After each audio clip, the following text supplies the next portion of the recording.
Let's start with a simple experiment. Sit back, do nothing, and just watch what happens inside your head. Don't try to control or judge, simply observe. For most of us, the mind is not a calm library, but a bustling marketplace. Thoughts, worries, memories, and daydreams all jostling for attention. This inner monologue feels like us, but what if it's just a mechanism, a monkey mind as ancient sages called it? The monkey leaps from thought to thought, restless and untamed, grabbing at whatever catches its attention. It's not malicious, it's just what monkeys do. One moment it's replaying old mistakes, the next it's fantasizing or worrying about the future. This is the background noise of your existence.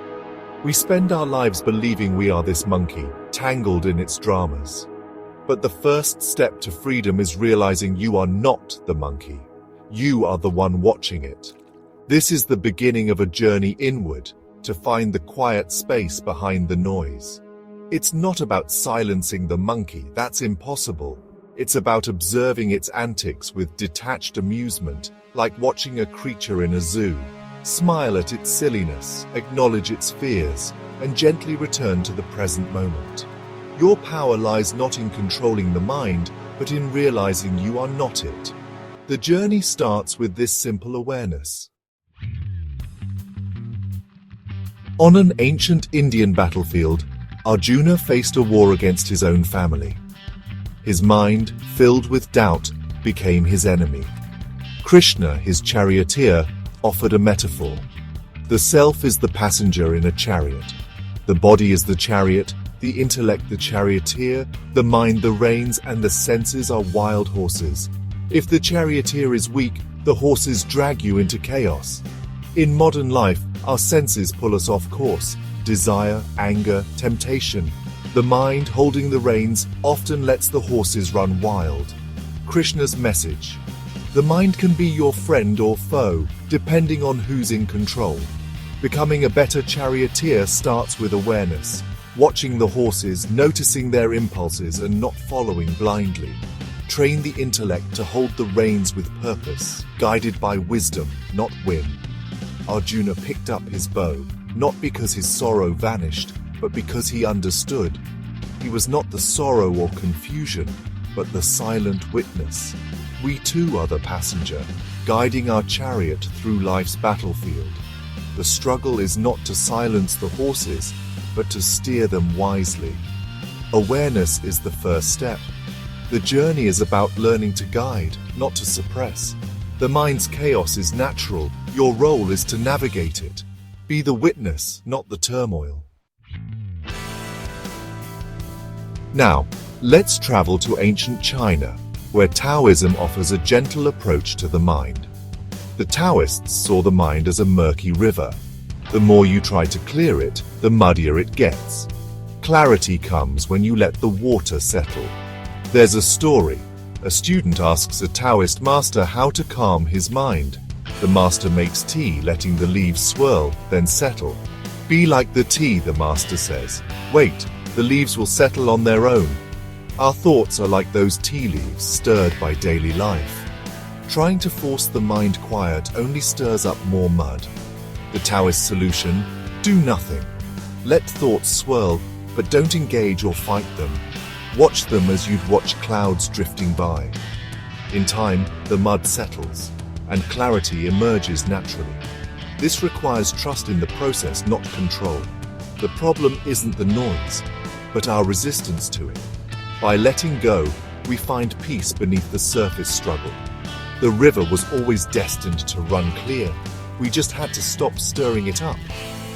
The Taoist way is effortless action, Wu Wei. Let the mind be and clarity will come. The lesson piece is found in allowing, not forcing. Trust the natural settling of your mind. Now let's step into Carl Jung's world, where the mind is a vast ancient house, perhaps even haunted. Our conscious awareness is just the brightly lit upper floor. Beneath lies a basement, the personal unconscious, filled with forgotten memories, repressed feelings, and hidden desires. The noises from this basement, anxieties, fears, self-sabotage, rise up and influence our lives. But Jung went deeper. Beneath the basement is a sub-basement, the collective unconscious.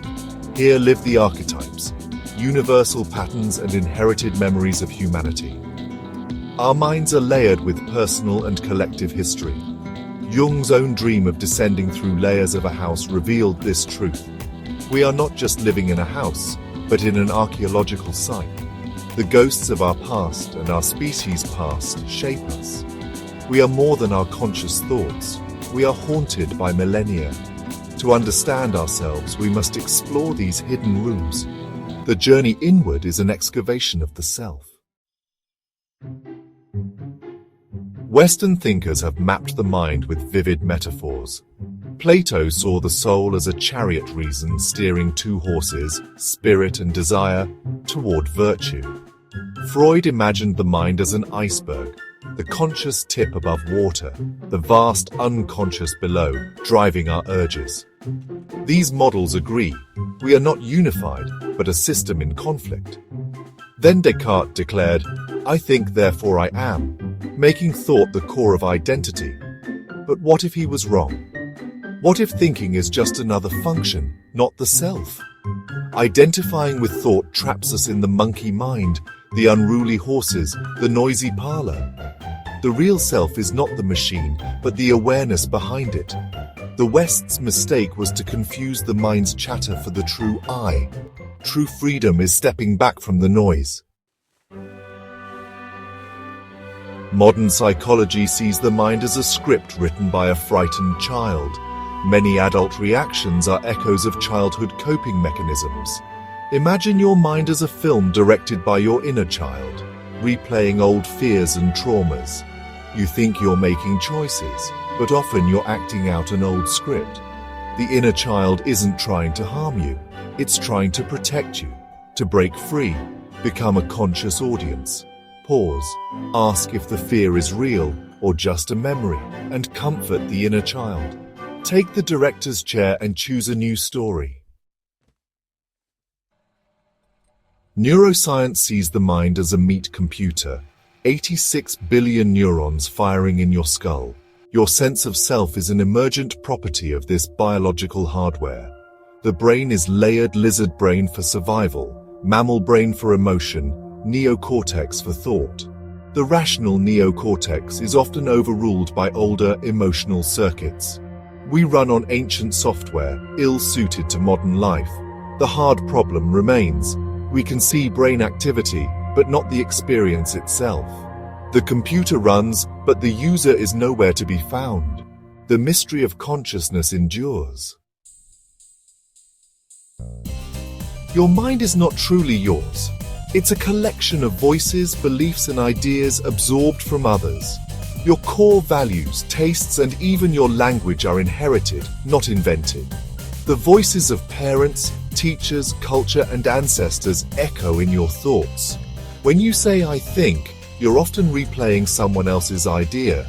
When you say "I feel," it may be an old emotional program. You're not a puppet, but your mind is a second-hand shop of borrowed furniture. Most of what you call you was put there by others. Recognizing this is the first step to freedom. After all these metaphors and models, the radical truth is this: you are not your mind. You are the observer, the awareness in which thoughts, feelings, and sensations arise and pass. Thoughts are clouds. You are the sky. You can notice anger without becoming anger, sadness without becoming sad. In the space between you and your mental state lies freedom. When you rest as the observer, you find peace amid the mind's chaos. This is not just philosophy, it's a new way of living. Practice stepping back and watching your thoughts and feelings. Ask, who is the one watching all this? Don't look for an answer in your mind. The answer is the one who is asking. The journey has just begun. Stay curious and keep watching.